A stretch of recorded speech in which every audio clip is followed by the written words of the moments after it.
শুনলাম গতকাল নাকি রুমানের বোনের বিয়ে হয়ে গেছে। হ্যাঁ, এত অল্প বয়সে বিয়ে দেওয়া ঠিক হয়নি। বিয়ে দিবে না তো কি করবে? ওর সৎ মা যেভাবে জ্বালায়। না, এই হিসাবে বিয়ে দেওয়া ঠিকই আছে। রুমানের মা যখন মারা যায় ওদের খাওয়া দাওয়ার কতই না সমস্যা। আমরা ভাবলাম রুমানের বাবা যদি বিয়ে করে তাহলে হয়তো খাওয়া দাওয়ার সমস্যা চলে যাবে। রুমানের বাবা তো বিয়ে করলো, আমাদের চিন্তা ভাবনা একদম বদলে গেল। পরে রুমানের বোনের থেকে সব কাজকর্ম করে নেয়।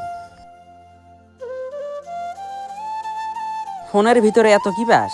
না, একটা বন্ধুর সাথে কথা বলতেছি। তাই দেখে সব সময় কথা বলা লাগবে? যাই হোক, রাশেদ আর রেজওয়ান ওদের দুই ভাইয়ের মধ্যে ঝামেলা দেখলাম, কি হয়েছে ওদের? রাশাদ ভাইয়ের কথা অনুযায়ী রেদওয়ান নাকি বিলের মাছ চুরি করে, এটা নিয়ে ঝামেলা। কি বলিস? রেজওয়ান তো এমন না। এখন যে কোনো একটা ভুল বোঝাবুঝি হয়েছে। ওদের ভাইয়ে ভাইয়ে কতই না ভালো সম্পর্ক ছিল, এখন তো ওরা কথা বলে না। দুইজন দুইজনের মুখই দেখতে পারে না। কি একটা অবস্থা! ওদের দুই ভাইয়ের কত ভালোই না সম্পর্ক, এভাবে সম্পর্কটা নষ্ট হয়ে গেল। কিছু একটা করতে পারলে ভালো লাগতো, দেখি কিছু করতে পারি কিনা। আচ্ছা থাক, আমি যাই। আচ্ছা ঠিক আছে। আপনি যদি ওয়ালটনের ভালো ফ্রিজ নিতে চান তাহলে 40,000 টাকার মতো লাগবে।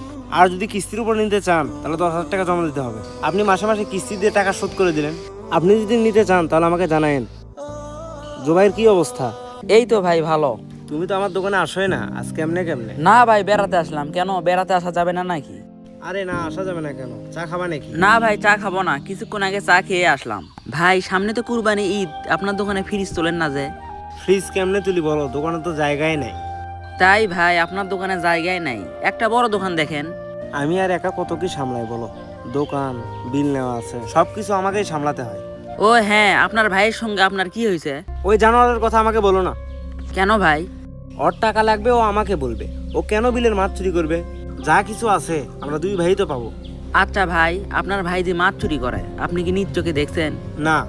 আপনার ভাই যে মাছ চুরি করে তাহলে আপনাকে কে বলছে? আনোয়ারই তো বললো আমার ভাই মাছ চুরি করে।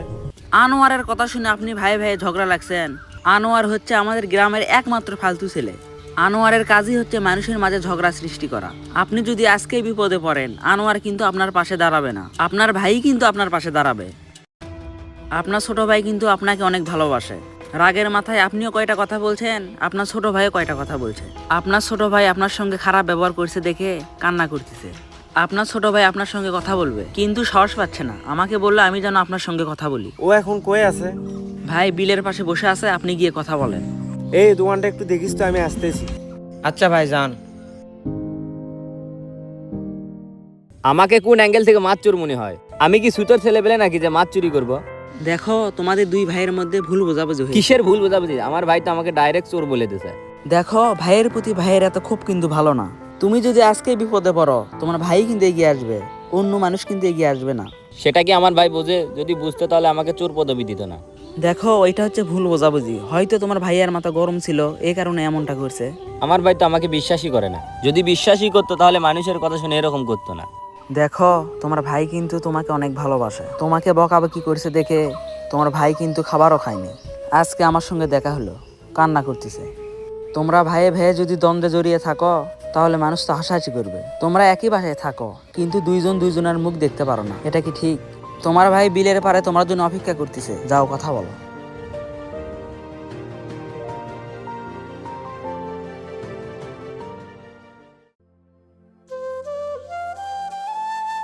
মার কাছে শুনলাম তুই নাকি ভাত খাসনি। আমার ওসব খিদে নেই। তুই ট্যাংরা মাছ খেতে পছন্দ করিস, আমি কিন্তু মাকে ট্যাংরা মাছ রান্না করতে বলছি। আমি ভাত খাবো না। দেখ, কিছু মনে করিস না, আমি রাগের মাথায় অনেক কিছুই বলছি। ভাইয়া, আমিও তোমাকে অনেক কিছু বলছি, আমাকে মাফ করে দিও। চল ভাত খাবো, আমি তো তোকে অনেক আগে মাফ করে দিছি। মিথ্যা বলে যে শুধু মানুষের ক্ষতি করা যায় বিষয়টা এমন না, মিথ্যা বলে মানুষের পাশেও দাঁড়ানো যায়। ভাই বড়ধন রক্তের বাঁধন, এ বাঁধনকে অনেকেই ধ্বংস করার চেষ্টা করবে। অন্যের কথা শুনে ভাইয়ে ভাইয়ে দ্বন্দ্বে জড়িয়ে পড়বেন না।